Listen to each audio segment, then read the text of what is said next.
Hey, what's going on, everybody? Calling you from Northern Virginia in this hot 93, almost 100 degrees. It's supposed to get up to 100 degrees today. So I'm just sitting out back here and just thinking about some thoughts. That's all, and just reflecting. Because, we lack the art of reflecting. Because as George Washington Carver, the peanut guy, what he did with the peanut that even Harvard PhDs today still can't do. He would often say that, how he would just reflect, how he would take long and short walks, just and as he walked through the woods and listened to the birds chirp and the wind bristle through the leaves, it would give him the opportunity to think about some things, to reflect on things. And, oftentimes we don't reflect. We don't reflect like we should, because reflecting is so important. If we reflect, we could come up with a lot of solutions on things, solving problems when we reflect. So reflecting is so important. We shouldn't make excuses, because we're so busy. And that art of just sitting still, reflecting, critical thinking. Because, excuses are monuments to nothingness. They build, bridges that go to nowhere. And those who use these tools of incompetentness shall be the masters of nothingness. So excuses are no good. Don't make excuses. We all can make excuses. But, we shouldn't make excuses. And, just reflecting. I'm sitting out here and I'm thinking about, I know I got a couple of speeches, that I have to stand and deliver on this. I've accepted some speaking engagements. So, and I just sit out back and I think about subjects that I want to talk on. And that's in a large part how I write my speeches. I'm right here. I'm in my quiet time. I'm in a quiet space, and I'll pick a thought. I try to stay close to what the engagement is all about. Pick a thought, and throw some attributes about leadership into that thought. What the engagement is about. And because I want people to get an understanding, because in Proverbs it says that in all of your getting, get understanding. Because you can read something or you can hear something, but it's important and it's paramount that you get understanding. And so as I'm writing these things, these speeches or things that I want to convey, I try to deliver it in such a way that the audience can have clarity and understanding in what I'm saying. Because when I'm done talking, I guarantee that, hey, the people in the audience, the people that I'm talking to, they're going to walk away with understanding. They're going to walk away with some items to put in their, metaphorically speaking, their toolbox, their leadership toolbox. I guarantee those things. In my book, Mission First, People Always, each chapter has been crafted just to give people understanding on the subject of that chapter. And so if you haven't gotten your copy of Mission First, People Always by Gary Smith, it's on Amazon and Barnes and Noble, or you can individually purchase it from me. If you have not gotten your copy yet, you are doing yourself a disservice, because I guarantee it. Once you read that book, number one, you're going to have understanding, and then number two, your leadership level will increase. So where you at right now, and I guarantee once you finish reading Mission First, People Always by Gary Smith on Amazon and Barnes and Noble, once you finish reading, I guarantee your leadership level will be 2 levels. So wherever you at right now, I may not know where you sit right now, but wherever you at right now, your leadership level will be 2 levels increase. I guarantee it. So you ought to go get your copy of that book. Is selling well. I do a lot of speaking engagements off of the book.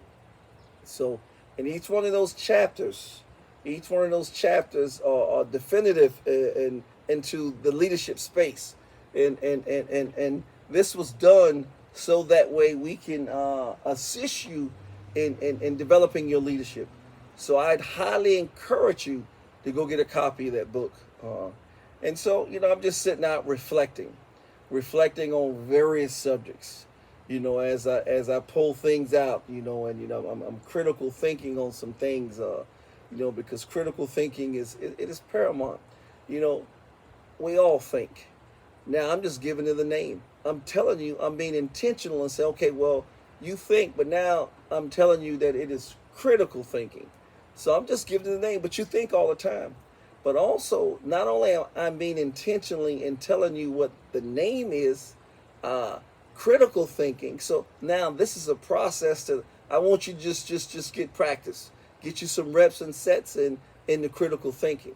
And three things I want to tell you about critical thinking. In critical thinking, so we do it in two ways. We do it in the analytical process, which is what you'll go to all the time. And when you're critical thinking, you should do the analytical process.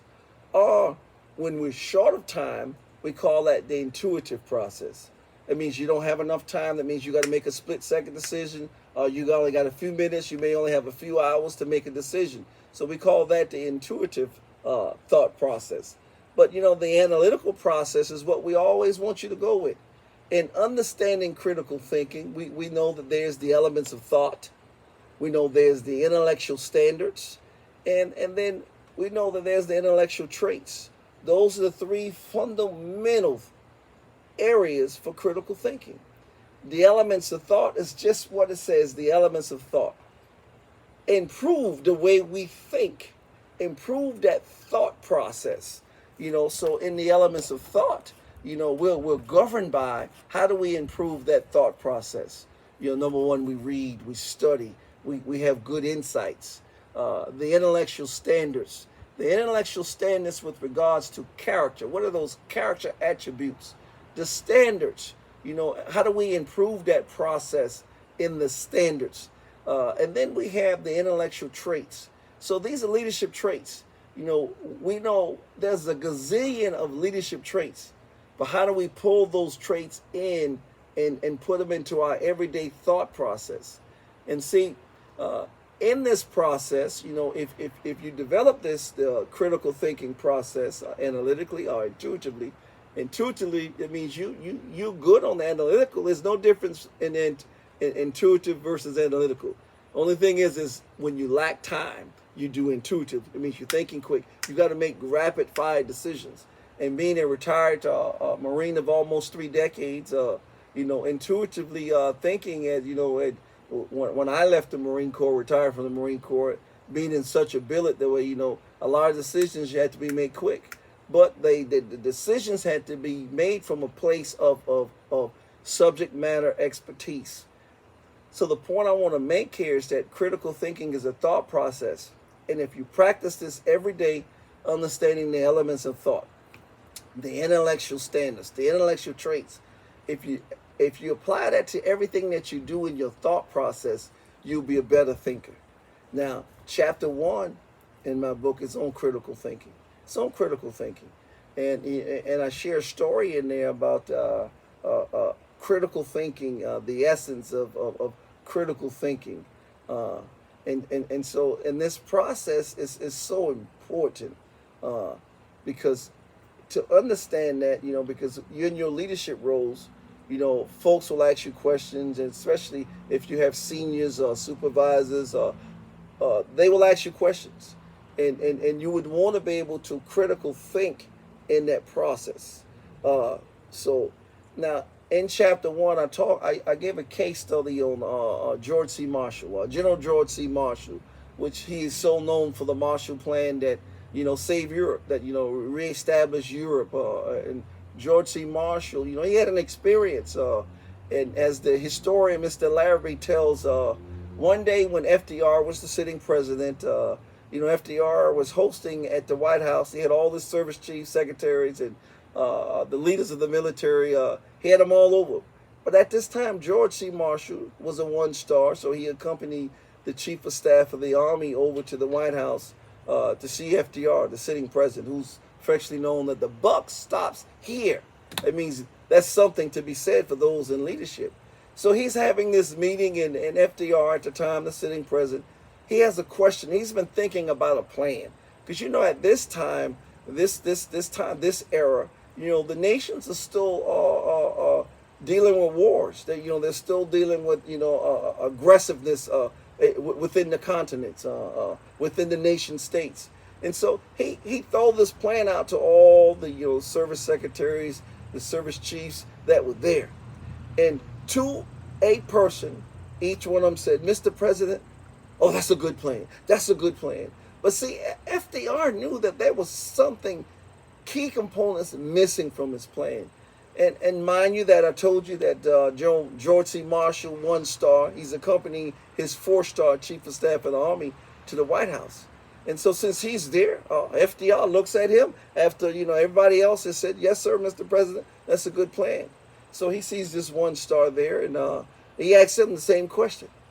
But see, and then you can imagine, if you put your mind there, all these seniors to this 1-star looks at him and probably in their mind saying, "Well, you probably better answer the same way, that you better give him the same response that we just gave him."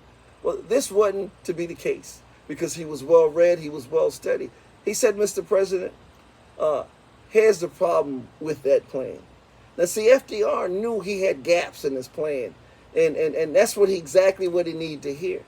Now, George C. Marshall, intuitively being on the spot, he was able to intuitively think quickly. He didn't have time, but he also had reps and sets from the analytical process. So he had reps and sets and being able to critically think in an intuitive format and give the sitting president at the time the appropriate response that he needed. And he needed that for several reasons, because the nation, the president has the security of the nation, the powers that he has, so that was so important. So intuitively, now George C. Marshall, he goes on and within a year he's wearing 4 stars, and as I prefaced earlier that he wrote the Marshall Plan, and also he received a Nobel Peace Prize, so he's a Nobel laureate from the Marshall Plan for peace. And Germany will probably say, "Hey, we're still indebted today because of the Marshall Plan." And George C. Marshall was well read, well studied, and as you read the history, that when he retired, his nation called him back, and to sit in as Secretary of State and also the Secretary of Defense. And so he also required a waiver, because he hadn't been required by law the number of years required before coming back in to serve in a leadership position in the government. So we may be reminded that what Joe Mattis went through not too many years ago, where he needed to have a waiver. Well, George C. Marshall was the first to require that waiver. So there's just for your little history. But critical thinking is so important. So I'm here just reflecting and critical thinking, my quiet space.